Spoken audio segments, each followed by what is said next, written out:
You're watching and listening to Sipping Off the Cuff on Tequila Aficionado Media on all of our channels and networks. Welcome to 2022. Wow. Man, 2021. 2021 was the largest year Tequila Aficionados ever had for submissions. We had somewhere between like 83 different agave spirits and agave spirit products sent to us last year.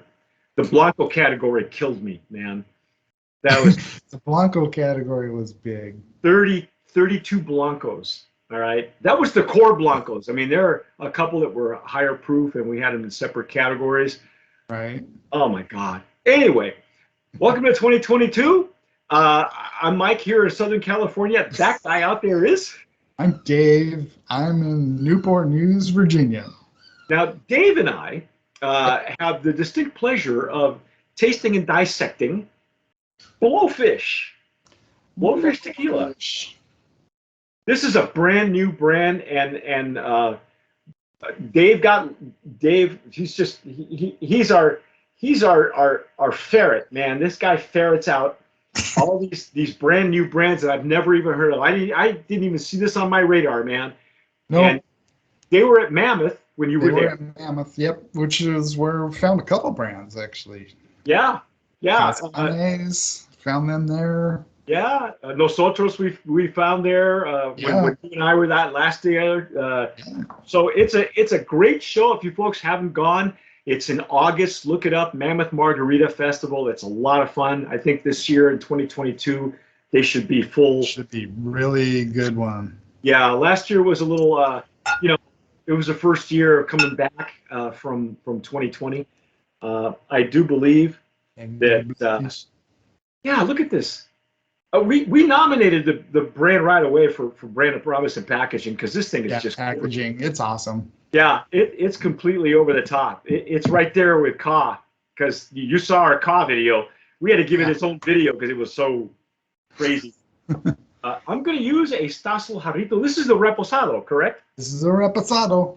Okay. Going to use the same glass. The official tasting glass of Tequila Aficionado. That's it, the Jarrito. Say that one real fast 4 times. Nope. Try to say it after a few sips, and see if you can see how it goes. Wow. As you can tell, with a Jarrito, you really don't need a big sample. I mean, I've used some for the tasting. Dave is still working on his palate, so he needs a lot more help than I do. Well, me and the wife will share these later afterwards. So. Oh yeah. Oh, these are nice legs and tears. Oh, the Blanco. Just like the Blanco. Yeah. Oh my God. Nice and shiny, crisp color. Touch on the darker side from some of the Reposados we've seen before. Mm-hmm. We were talking about that off camera. It's like, yep, it's true to the glass. Yeah, I thought that maybe the labeling. Some bottles can change the color because of the label, and it looks darker than it really is. But no, this is how. Do we know how long they are aging this? I wish we did. I don't know. It might be on the video where I was talking to Michael. So. Okay. But we do know what kind of barrels, right? It's American white oak. Okay. All right. Judging from the color, it's hard to tell. I mean, it could be if they're brand new barrels, then they're going to, the Repo is going to be a little deeper in color. But if it's, but we don't even know. We don't know how long. I mean, they could pull this bottle. They could pull this out one day before it has to be called an añejo. That is true. And that's where you and I came in. Where a lot of some of these ones that we've had have longer resting periods, but with the añejo shortage of 2021 and a looming Reposado shortage in 2022. Oh. Yeah. Come on. Yep. Because people like their, the customer wants to have something in deeper color and aged a little bit and mellowed, and it's not there. And I know part of the problem is just getting the glass bottles in for all this stuff. Yeah. glass, the supply chain for everything has just been mess. Yep. We spoke to the Juan de Leon folks, and that was a big problem for them, having to source getting bottles elsewhere. Talking to Chris from Anger Management, he's like, he's had to go to a different bottle. Oh, wow. Wow. Yeah, because that bottle, his sits behind you, and that black matte bottle, that's classic now. Well, he's going to stay with the black matte. He found a black matte, and it's a little skinnier and taller, but it's also a screw top. He couldn't get without a screw top. Wow. Yeah, things are rough everywhere, folks, but luckily we're just going to drink about it. So, luckily, these guys somehow have a good source for this bottle that's like so custom, amazing bottle. Did you take a whiff of this already? It's a Reposado. Uh-huh. Okay, I'm getting like candied orange. I'm getting it's a bit perfumey. Yeah. A bit sweet on the nose. A little sweet on the nose. Uh-oh. Yeah. Okay, well, I'm not getting much agave, which is sad. I wish I was getting more of what we smelled in the Blanco. But even the Blanco wasn't really bursting with aroma. No. Yeah, this is really sweet on the nose. Now I'm using a Stasso Jarrito we normally use for mezcal. It's got a wider mouth surface. Yeah. But now again, virtually no alcohol. No. The Blanco, you really had to dig for it to get it. One thing I did notice, it is kosher. Yes. Yeah. The Blanco is kosher, so. And they do some oxygenation to it. Oh, they do, to the Blanco. That explains why it was a bit more approachable. I think on this one too, so. Okay. I'm not a big fan of the nose on this because it's a bit suspect for me. But I'm gonna let it open up a little bit, and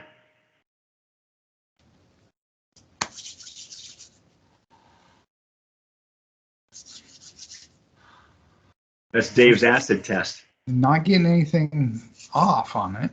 Are your hands sticky right now after you brought? No? Okay. They're not sticky. Okay. Well, let's dive in. I mean, all I'm getting is a one-sided aroma profile, perfumey and flowery, kind of sweet, like a candied orange for me. Little sweet. Little orange, like you said, kind of following what we were getting on the Blanco, though. Well, yeah, but the Blanco only had orange blossom. That, to me, was much more natural because it wasn't very pronounced. It was very faint. And if you didn't know to look for it, you wouldn't find it. I was expecting more lime zest, but I wasn't getting it, and that's okay in the Blanco. But all right, let's try it. Let's see what we got.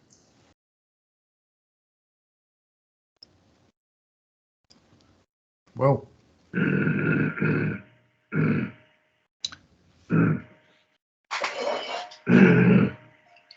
Okay. Sorry, folks. I have a spit bucket down here because the spit bucket is my friend. That was just my first pass. What did you get on that first one? I got a lot of peppery on that first one. Okay.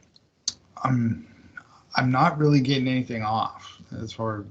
Okay. All right. Right for me on the first pass, and I don't usually judge anything on the first pass. I'll get a couple passes, and then at least when we do judging, when we're on the air like this, we just blurt out whatever we get. It was very sweet on the intake.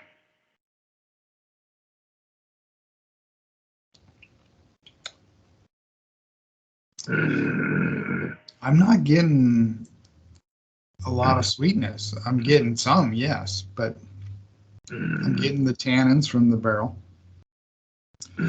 That little dryness. I do get a little of the wood. Yeah, the cinnamon pepper, the hot pepper turns into like a Mhm. hot cinnamon. Yeah, yeah. Coats the palate. Great finish on the end. Um, I'm just not too fond of that nose, and it translates in the flavor profile to me. After having had so many tequilas last year, Yeah. some that were diffuser made, some that had that orange enhanced flavoring. In fact, one of them came from a distillery that does make flavored tequila, so it makes sense that they would, you know, Sure. um, and it's allowed. I mean, you're allowed flavoring. This is not off-putting though. I for some of the ones that we've had in like the añejo category were really too sweet, a little too Right. heavy-handed on the enhancement Hmm. for me, and not enough barrel. Not enough whiskey or bourbon on it, or cognac or whatever. This one, this one's got a lot of character though. The character from the Blanco carries through. So you're getting the pepper turned into like a hot cinnamon. Hmm. To me, it's still kind of one-sided though. I'm not getting a lot of whiskey notes or barrel notes. It's not like layered. It's just you know I don't know. What do you think? You tell me. Well, you've been around now as long as some of the other guys, so you're a senior taster. You tell me. It's easy to drink. It really is.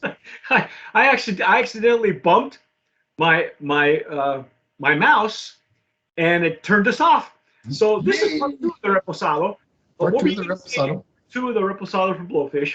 You'll see a couple of different videos for Reposado, say part one and part two. That's just the way hey, we're at the mercy of the internet and my mouse. So Accidental mouse. My yeah, mouse is over there. So yeah. Well, so you were going to say about the flavor profile. the flavor, I'm getting a little of the wood. Yeah, it's not really big dimensional.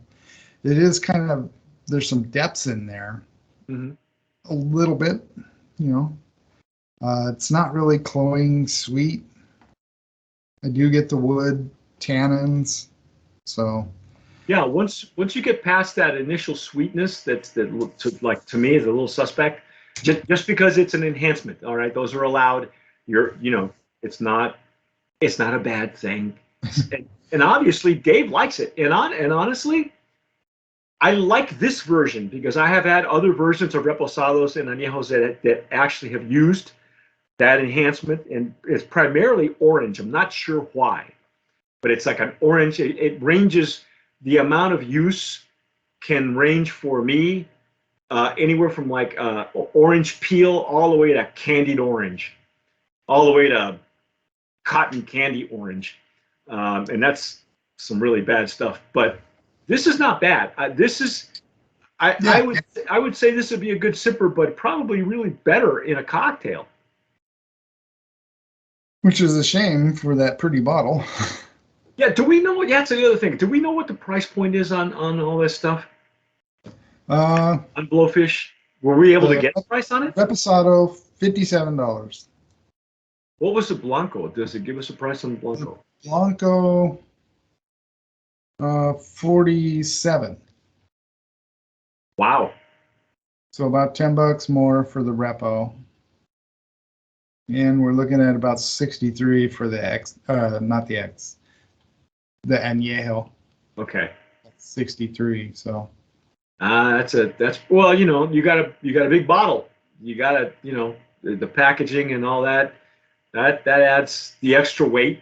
I know that when I brought that case into to the house. I mean, that's a heavy that bottle. thing, that little thing right there alone, I'm pretty sure that's metal.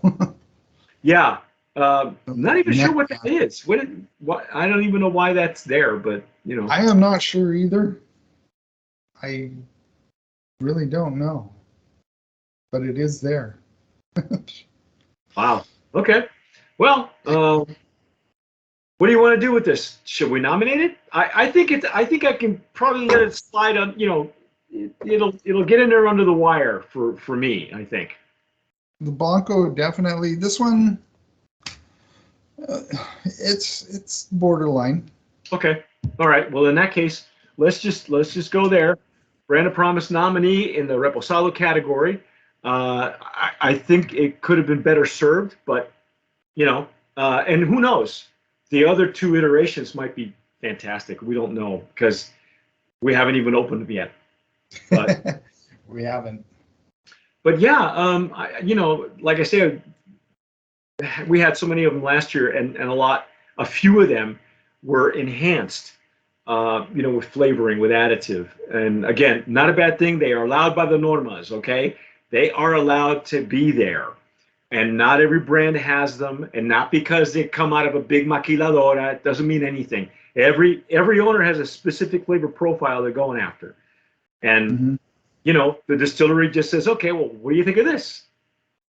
If they used it, it was, I think, in moderation. They didn't go heavy-handed with it, so, but it's enough to. Yeah, it's enough to kind of.